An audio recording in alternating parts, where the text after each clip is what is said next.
What is up, everyone? Welcome back to the Tribe of Runners podcast. I'm your host, Liz Myers, and today I have a very special guest on the podcast, Dakota. So before we get into who you are and like what you're doing, I'm going to tell you like how I found you, what happened. Doom scrolling on social media, and this guy pops up about couch to Cocodona, and I was like, oh my gosh, like what the heck? So I did a deep dive, and you're like brand new into all of this. So I have so many questions, Dakota. I am truly super inspired from just the little bit that I have seen on your social media, and I was like, I have to reach out to this guy. So thank you so much for taking the time and linking up with me and getting on the podcast. Thank you for having me. This is awesome. Heck yeah. So I know you probably don't know too much about my podcast or like even the whole community because this is all very, very new to you. But the main thing with my podcast is like I want to inspire and encourage as many people as I possibly can through my journey of running, through others' journey of running. And I think your journey is going to be so incredible. And it's literally just beginning for you, which is amazing. So, question right out of the get is like, what even made you want to do couch to Cocodona 250 miles? That's a crazy thing to go from not doing any type of running. So like what inspired you? Yeah, so I mean, kind of starting from even before I knew what the Cocodona was, and before I even really knew much about ultra running at all, I spent, the majority of my life up until now just like thinking that if I make X amount of dollars, then I'm going to be satisfied, I'm going to be fulfilled, all these things. And after a while, I realized that that's not fulfilling. And I was turned 30 and I was kind of like feeling, I guess, burnt out or unfulfilled.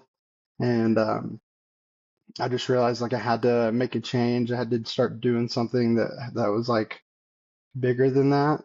And originally, I was just going to start running a 5K.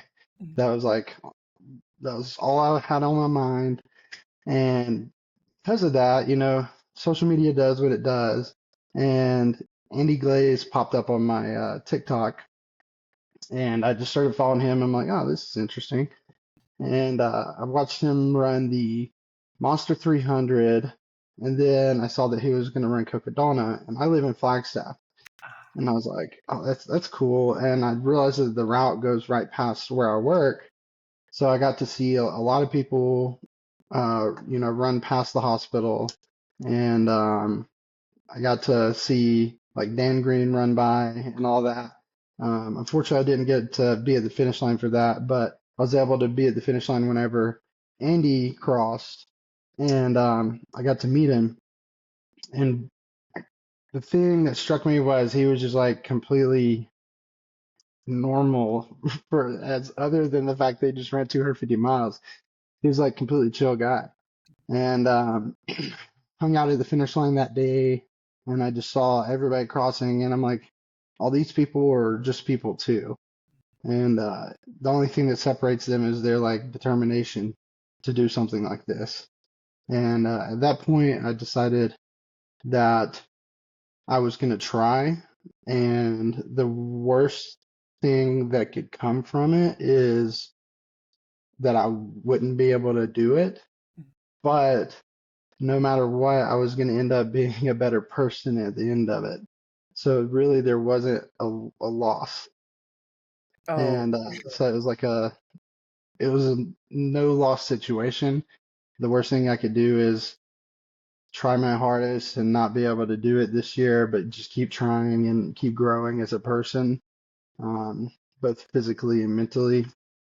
And that was kind of what made me sit down and make that first video was just the thought of it's possible for people to do. So why shouldn't I try it and just see what I can do? mm.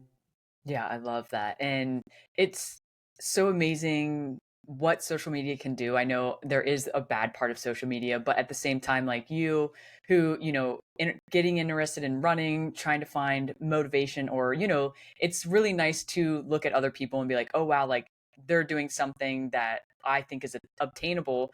Running 250 miles is out of the mind, crazy. But at the same time, once you got there at Cocodona at the finish line, you notice like, oh wow, like these are just normal people like they've just, you know, kind of changed their lifestyle and, got to be to where they are now, which is incredible. And I think no matter what, going out there and doing this is like super brave, super inspiring, especially for not being a runner. So Yeah. honestly, obviously, like you took such a big step. So when you found all this out, you got involved in or got interested in Cocodona and ultra running and all of that. Like, what was the biggest thing for you to overcome to get you to start running and like truly start posting about this? Because again, I will say it's very vulnerable to share like what you're doing, and I think it's super super inspiring. So like what was the hardest thing that you've had to overcome so far? The hardest thing was just like starting, Mhm. basically. Because I'm sure a lot of people can relate to this. Throughout my life, I've had a lot of like things that I wanted to do, businesses or hobbies or whatever, and I got in my head, and if you do that, then you can come up with a million reasons for why you shouldn't do anything, and you just won't start. So that was the biggest thing, not doing that and just saying, you know what? I don't know anything about this, and that's like it probably ended up helping me Mhm. because I didn't realize, and I probably still don't realize how crazy it is. So like ignorance is bliss in some ways. Um, so yeah, that was definitely the hardest part was just starting. And like to be honest, I did not even realize the reason why I posted that first video is like to the idea was to keep a journal for myself, like a video journal for me to follow. And then it was like all of a sudden I was like, oh, other people want to see this too. And it just kind of kept going. Heck yeah. And it's only going to grow even more. I love everything that you're doing. I think what you're doing is super inspiring. I know I'm going to say this probably a million times throughout the podcast, but it's to show that your journey is, true to you. It's very honest, very open, like the ups, the downs, the good, the bad, the ugly. You've shared when, it was hard getting out there and all this. And this is, just the beginning. It's only going to get more intense, more crazier the more training starts for you. But super, super cool that you're doing this from what it sounds like strictly for you. And, you did this training video and your vlogs of like how training is going, how each run is going by each day. And it's even if it's bad or ugly or whatever the case may be, that you're showing it and like, sharing it, and that's so amazing. And it really is always hardest to just start doing something because, like you said, we get in our head and we're like, maybe I'll just start next week. Next week's probably the best time to start it, and Yeah. at the end of the day, like right now is the best time to start it. So, when was your official day of starting this, and how'd your first run go? That's a good question. I'm not exactly sure when my first day was. Um, I could probably, if I'm on my phone, No, so I could probably look it up, but I'm not sure. It was roughly a month and a half ago. okay. And my first run was horrible. It was it was bad. I mean, yeah, it was bad. I made this little route on my what did I make it on? I made a little route and it had like this uphill section. Not even that bad, but it was uphill and I was not able to run it like at all without my heart rate being like through the roof. And yeah, that it was pretty discouraging because I'm like, dang, I can't even do this mile loop hardly with just a little bit of incline. Mhm. And yeah, I posted that, and in that video, like I asked about hill, like all I was asking so many questions. Um, but yeah, I mean, at the end of it, it was bad, but I'm glad I did it because we wouldn't be here right now. So For sure. It didn't stop you, which is the best thing. You know what I mean? So you kept going. And I hate to say this, but every first of something always sucks and it seems like it's the worst. And you're like, this is probably a horrible idea.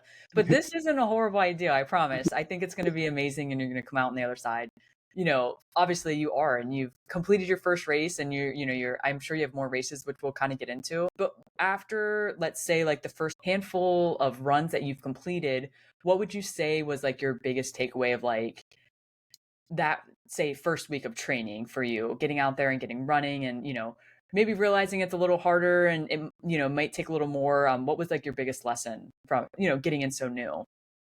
yeah, um, hmm, probably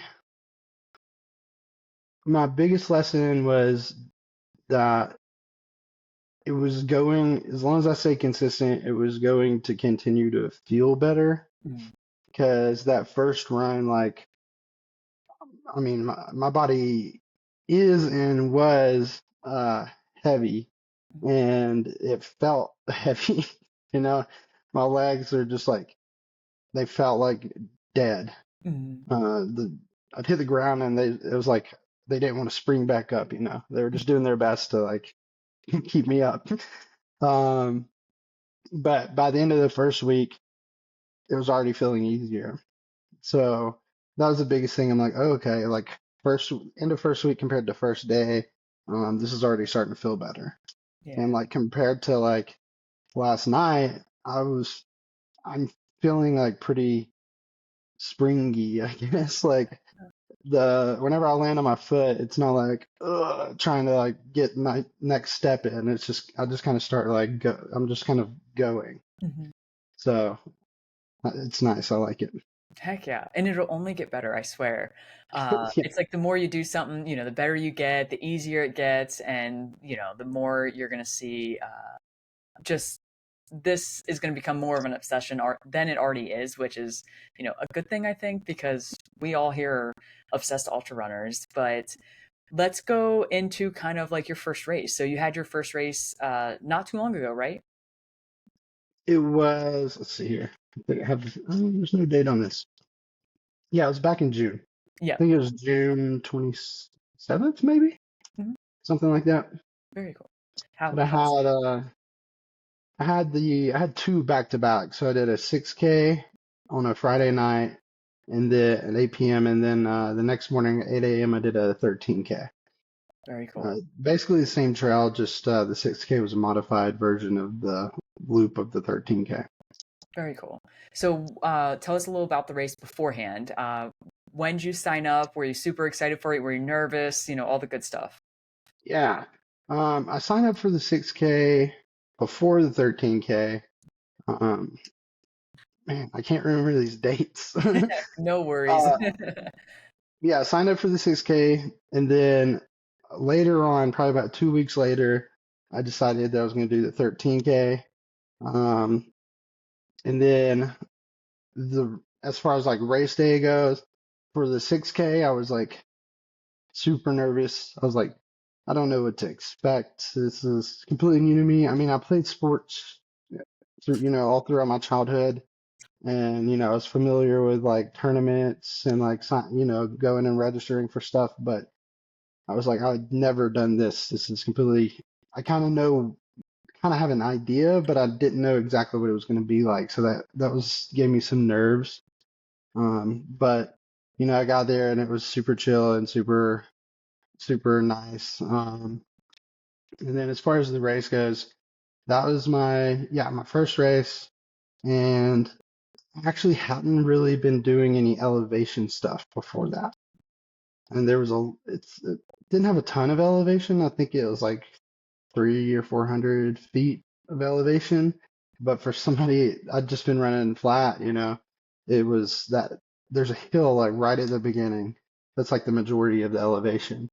And it like took me out. I was just like, all right, I'm walking this. I'm just gonna have to walk it and get over it. And then once it gets flat again, I can start trying to catch up to people.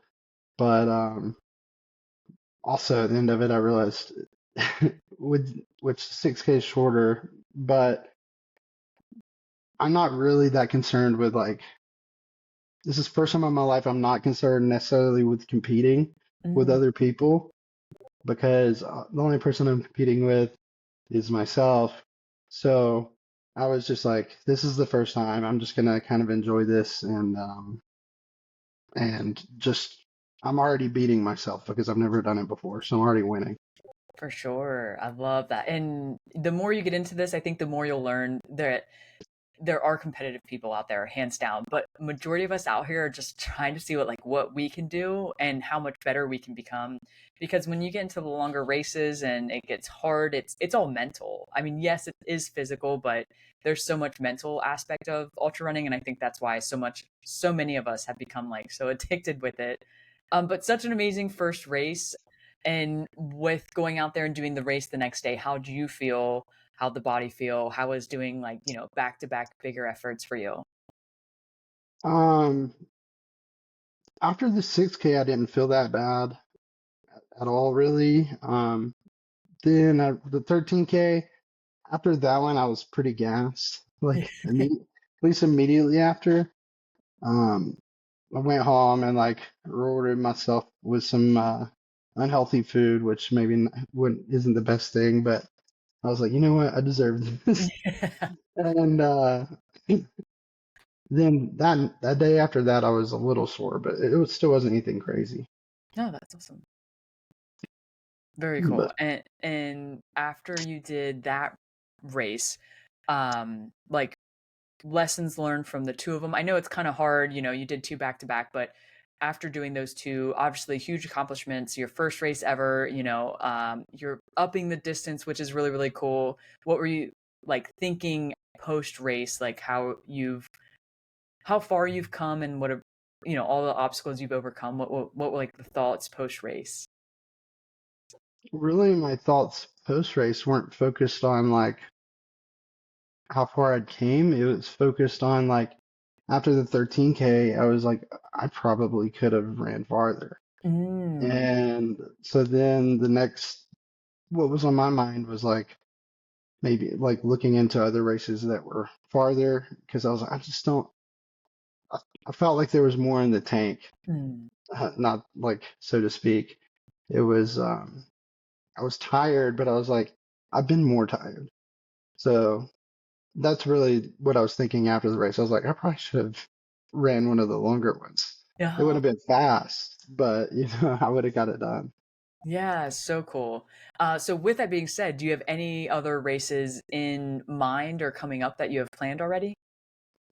Yeah, so there's the Groovin in the Aspens. That's the one that's definitely coming up. I'm gonna do the 30K, I believe, Very cool. and then after that, I don't have any like races that are concrete.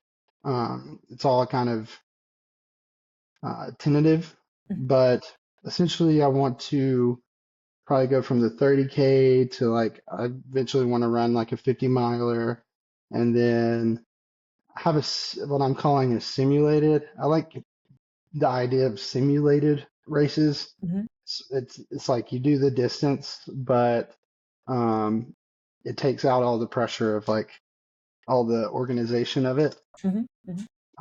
So probably gonna do a simulated 100 miler around the end of the year. Very cool.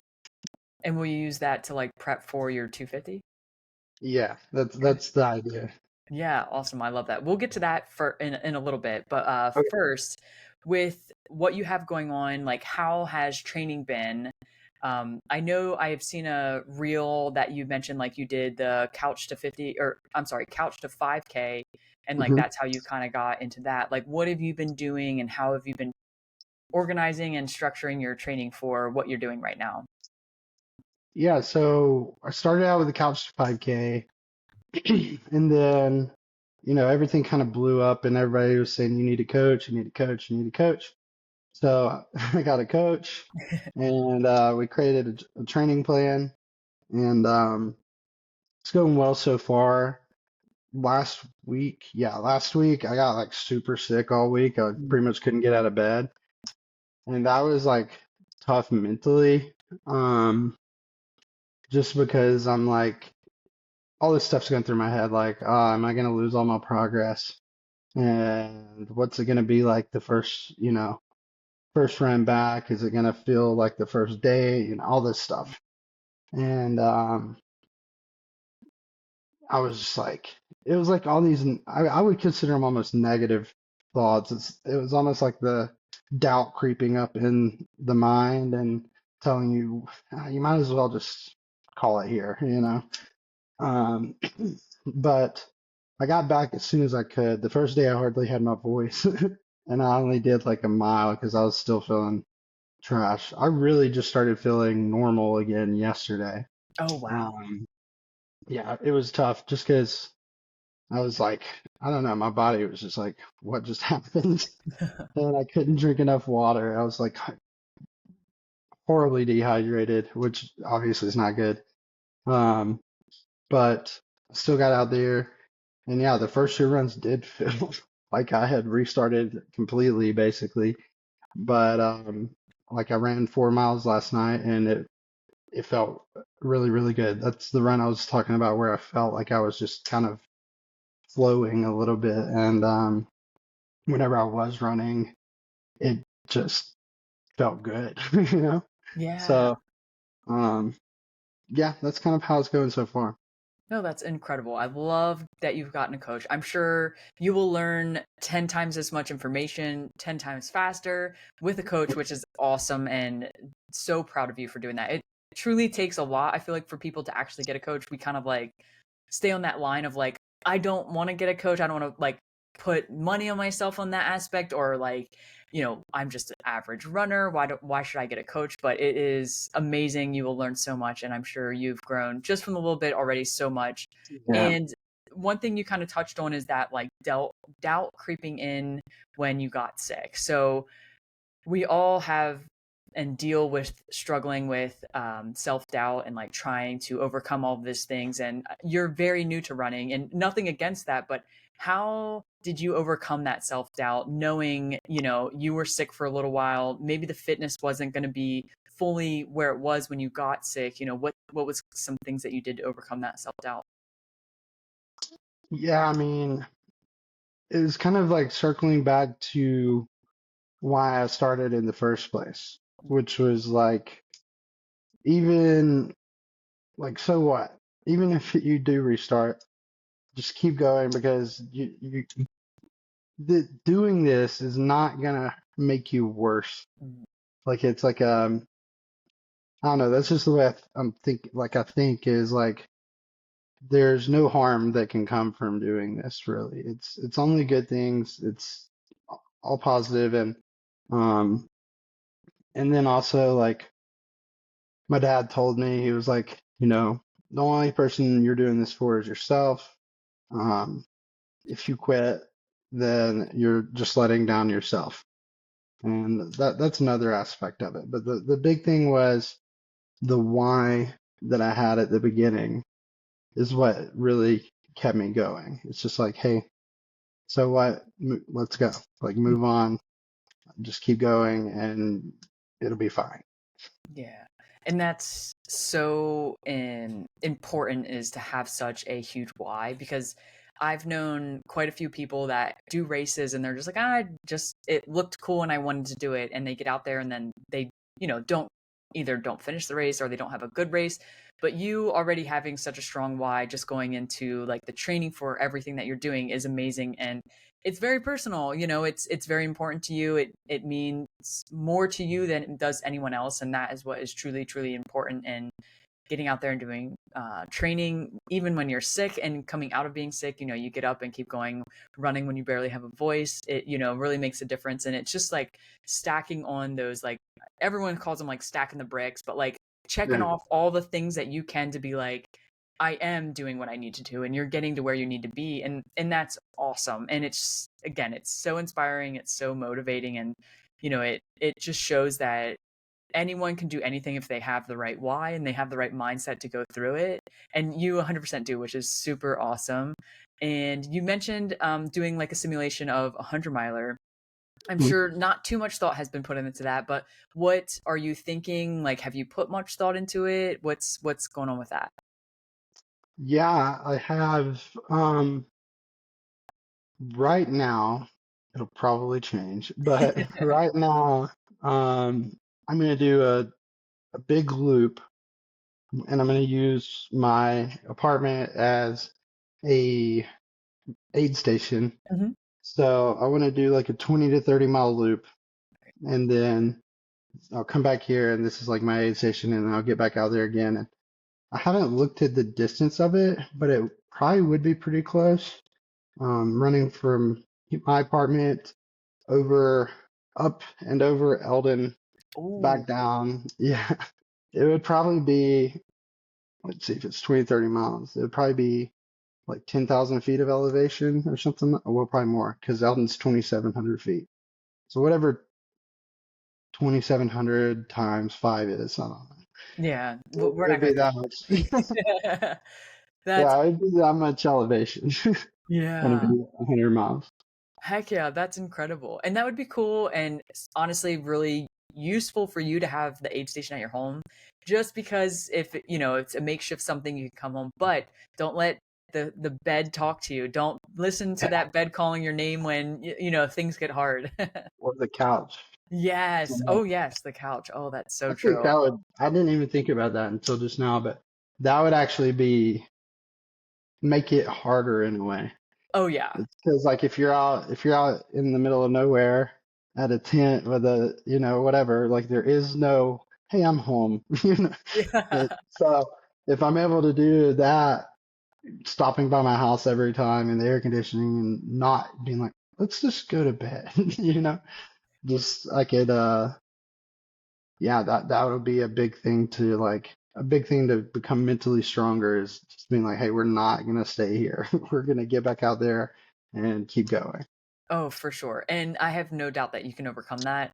Your determination is amazing already, and it's only going to get stronger and more powerful throughout this journey. But it will be something to really come out on the other side super strong. If you can come to your apartment, do the things you got to do, literally see that couch and be like, oh, that would be really nice to sleep on, but I'm not going to and keep going. Yeah.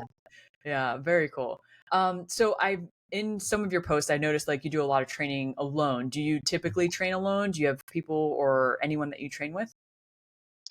Yeah, probably so far to date, I've trained alone like 98% of the time. Okay, okay, Um, I've only ran with somebody maybe three times okay. so far.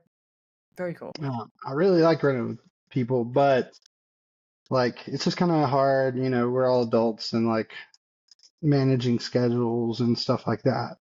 Um, but yeah, I don't know. Like it's nice running with people and it kind of helps the time and the miles go by, but I also kind of like just getting out there by myself. It's just me and my mind and just, you know, talking to myself and working through stuff at the same time. So I don't know which one I like more, Mm. but it's definitely fun running with people. Oh yeah, yeah. I'm right there with you. I run majority of the time alone, which I enjoy. It's nice. Like you said, I like to be just out there thinking about my day or my week and getting, everything kind of organized in my head, but it is nice to also run with people.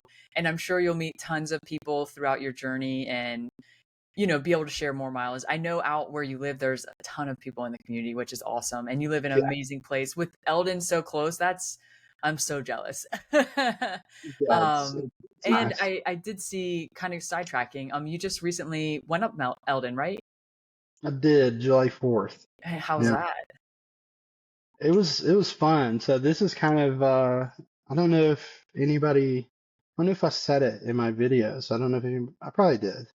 Um, but I worked from 1 p.m. to 11:30 p.m. at work the night before. Oh my And gosh. then I decided I was like, you know what, I'm gonna do Eldon tomorrow. And I was like, if I'm gonna do it, I'm gonna need to do it at like get up and go at like 3 a.m. And I was like, if I go to sleep, I'm not gonna do that. So I just stayed up. Oh This my gosh. Stayed up, started like packing up my stuff. I made a little checklist to make sure I had everything I wanted. Um, and then I rolled out at 3 a.m. and I ended up starting at like 4 a.m. Mm, Yeah, I went straight from work, no sleep, Eldon. Um, as far as the like hike of it, like it was really nice. The first time I did it, I was so out of shape. It was miserable. Like I was before I even started climbing. I mean, pretty much as soon as you start going, like you're already at a little bit of an incline, maybe 1, 2%, like not enough to really notice. But that had me gassed the first time I was mm. going. I had to like stop and take a break before I even got to the trailhead. Um, then this last time, like it was it was really nice. I pretty much I mean, I enjoyed the whole thing. The views are great. Um, the only thing I wish I have them now. I wish I would have had some poles, Oh, okay. but I didn't have any poles. So, the legs were they were cooking Mm, by the time I got up close to the top. And yeah, I really like Eldon because it's kind of messes with your mind because you like start and you're going and you can see like where you're going kind of, and then all of a sudden you look up and you're looking at this wall. I don't have you ever done it before? I haven't, sadly. All right, okay. Well, you'll have to come out here and we can do it. Oh yeah. But you're just looking at it looks like just a wall of rock. You're like, and there's no trail. You're like, where's this thing going? And it's just never stops, and you're just always climbing, and then just all of a sudden you're like there. uh, the first time is definitely crazy, like mentally, Mm, which is what I really liked about it was like it kind of taught me like even if you don't see the end and even if it looks like you're staring at a brick wall, like just keep putting one foot in front of the other and just trust and you'll get there. yeah, that's incredible. And I love that. And yes, I will totally take you up if I'm next time I'm in the area and I can get out there, we will go explore on Mount Eldon for sure. And super cool that you've done this. And I assume you're going to do it a few times and keep going up and over Hmm. Eldon and you'll experience like the growth within your running, which I can't wait to hear and, see on your social media, which is super cool. Do you have any other like routes nearby or anything kind of crazy that you're planning to get out there and hit here in the near future? Yeah, if I'm able to get off, one of my buddies is coming up from Phoenix. I think it's him and a few other people, and they're gonna go to Humphreys Peak, Okay. which is like it's the tallest point in Arizona. And they're gonna climb it as many times as they can in 24 hours. Ooh, okay. And I really want to go there for that. I'm not sure how many times I'll be able to do it, um, but I just want to go there and try that. You know, even if I'm only able to do it once or twice, that doesn't matter. I've climbed the highest peak in Arizona if I've done it. Yes, tons of bragging rights when you do that. 100%. Yeah, and that'll be an amazing journey. I've heard and I know of a few people that have gone out there and hiked that, and they say it's beautiful. So you'll have all the good views, all the good time, and hopefully you get to spare or share a whole bunch of miles with your friends out there. That would be really cool. Um, Yeah. do you have a lot of friends that run? How, and if so, like, how are they with your journey from couch to Cocodona? As far as like friends that I made before this, Mhm. I have none. Like Okay. none of my friends run. Um, one of my friends is like outdoorsy. He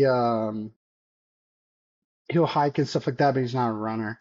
Okay. And but obviously all the friends that I've made since I've started this, they're all into running because that's how we met. Yeah, very cool, very cool. And I'm telling you, you're gonna meet so many people. That's like one of the big things I love about running is the community and everyone within it.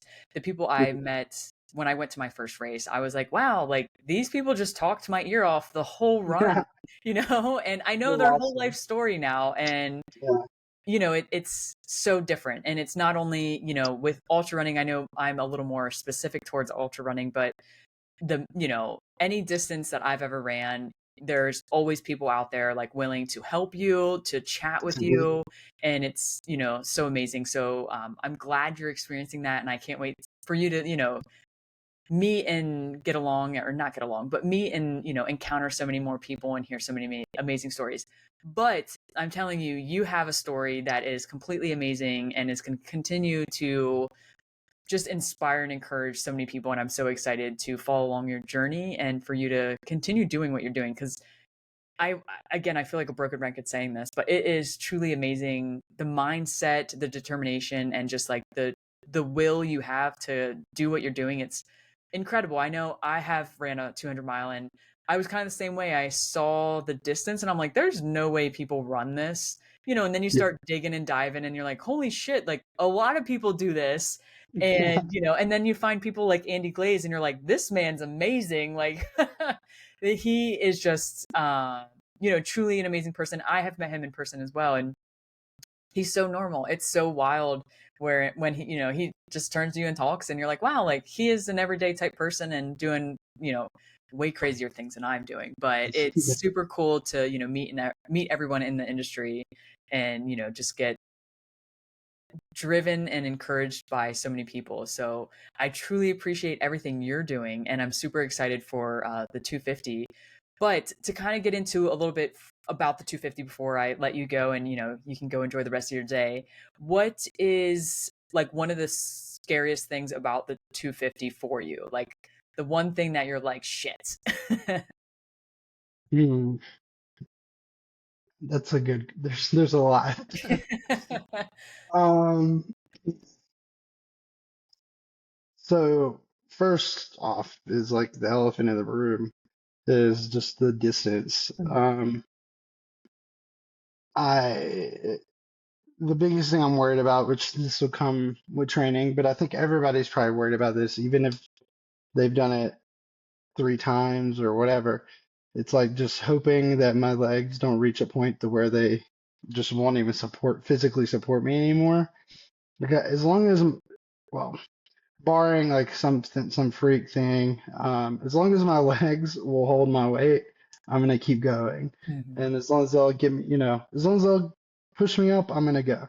But yeah, the worst thing would be that they just get so tired that they won't go anymore. Um, but I still won't quit. Obviously, I'll sit down and rehydrate and try to get them back.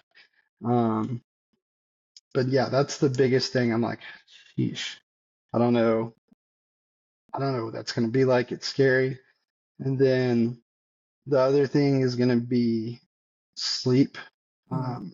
I don't really, I kind of get really, really out of it really fast whenever I don't have enough sleep.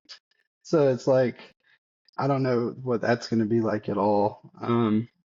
Not having like too much sleep over the course of 5 days. Mhm. Um, yeah, I don't know. I'm gonna have to prepare for that. I'll probably have a whole bunch of like caffeine or something, just anything to help me out. But yeah, my brain starts getting real foggy real fast. But we'll see how that goes. Yeah. It's all scary, but I mean that's kind of the point. That's when I started this, like to see what's possible, see what my brain's gonna do, see what my legs are gonna do, see, just figure stuff out and see what's possible. Heck yeah. And I will say the distance 100% scariest thing to ever be like, holy crap, I'm gonna run this. But it's so amazing that you're still wanting to do it. And then the sleep thing. There's so many things out there on social media like this is how you have to do it. You need to sleep this way, you need to sleep this way.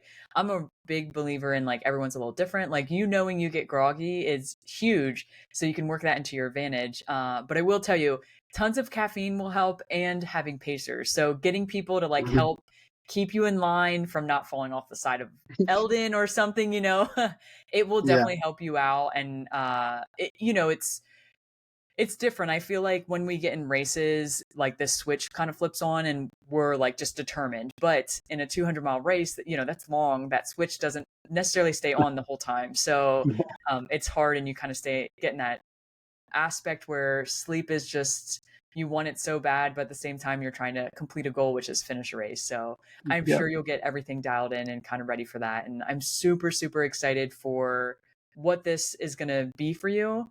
Um, Anything that you want to share with anyone that's listening to like help encourage and inspire anyone out there going after these crazy ultra dreams?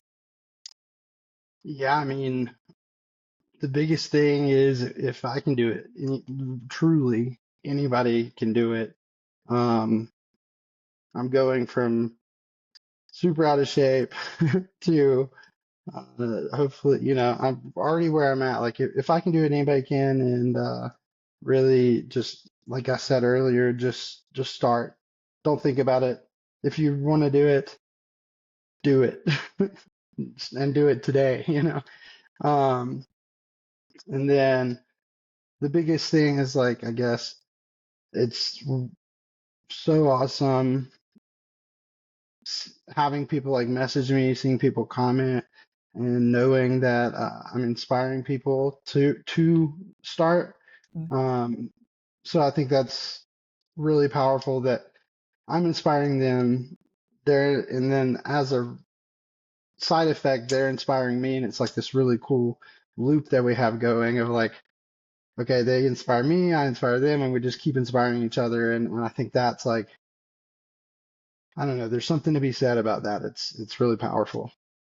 Oh, for sure. And then off of that loop, you also have other people getting inspired and then like them inspiring other people. And it's just like Yeah, an endless it's a waterfall. inspirational. Yeah, it truly is amazing. And it's, half the reason, I mean, it's so many reasons of why I love that I have this platform to be able to share everyone's or as many people as I can story, because I feel like no matter what, we all have this story that can help someone. Someone's going to listen to this and be like, "Holy crap, like this is awesome. He's literally gone from the couch to running 250 miles and I get to follow along his journey." Or, in a year when you're doing Cocodona, people can go back and see the very beginning and like where you started from and Hmm. realize that you're just like every other human out there that's struggling. You have a full-time job. You mentioned you have a girlfriend and you have pets. So like you Yeah. have a life going on outside of running and you're managing to get it in, which is super, super important. And just goes to show like we're all just out here trying to do the best we can, and being competitive with ourselves is what's the most important. And you're truly showing that. So that's so inspiring.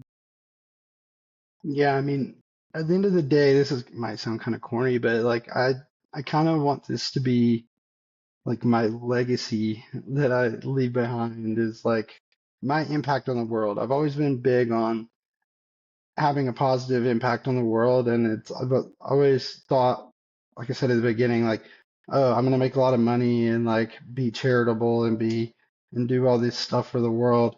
And I'm quickly realizing, well, I realized at the beginning, but I'm realizing even more now that it's probably even more powerful to, or it is, to do something like this where it inspires people to get out there and chase whatever they want.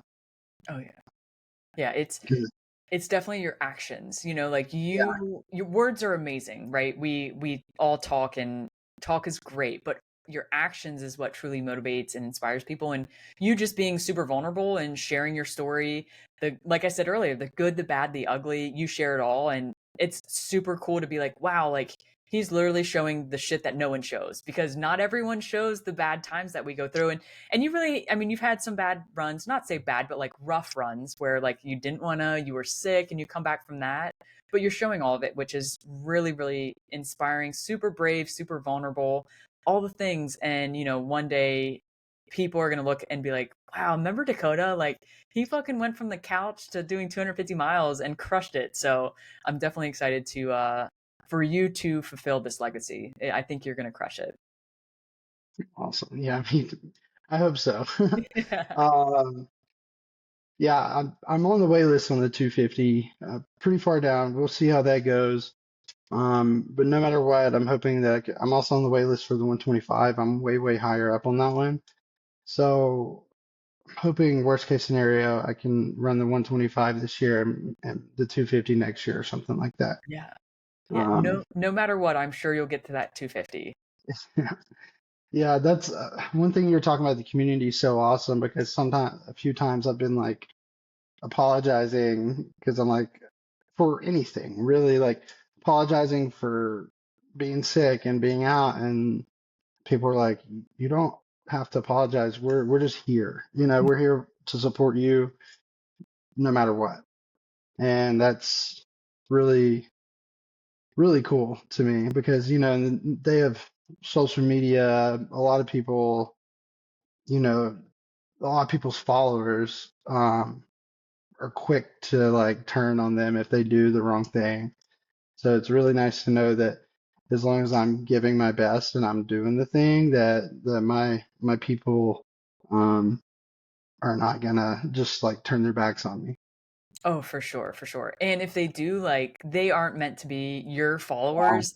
The true ones will support you through illness or like just crazy things happening in life, like getting injured. And, hopefully that doesn't happen. But having someone and other people like be supportive is truly what can help keep you going too. So I love that, like, you have that support already, and it's only going to get bigger and bigger with, everything that you're doing. So that's incredible. And I love that also, like, you're just not afraid to post, even if you have a run post being sick and you've been gone for a few days, that people are still, you know, showing the love and, gratitude and just like encouragement for you to keep going.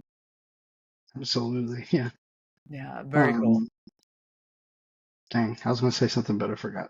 Never I'm mind. sorry. No worries. So, one thing I like to ask all of my guests before I let you go is, the podcast is called The Tribe of Runners. As I mentioned before, my goal is to inspire and encourage as many people as possible. I feel like your answer is going to be very unique because you're very, new to ultra running and the community aspect. But with that being said, like, ultra running, I think it's very community driven. We're amazing people, always helping and encouraging everyone. But within the running world, what does the word tribe mean to you? Oh, that's a good question. Um, hmm, this may be, I don't want to sound generic, but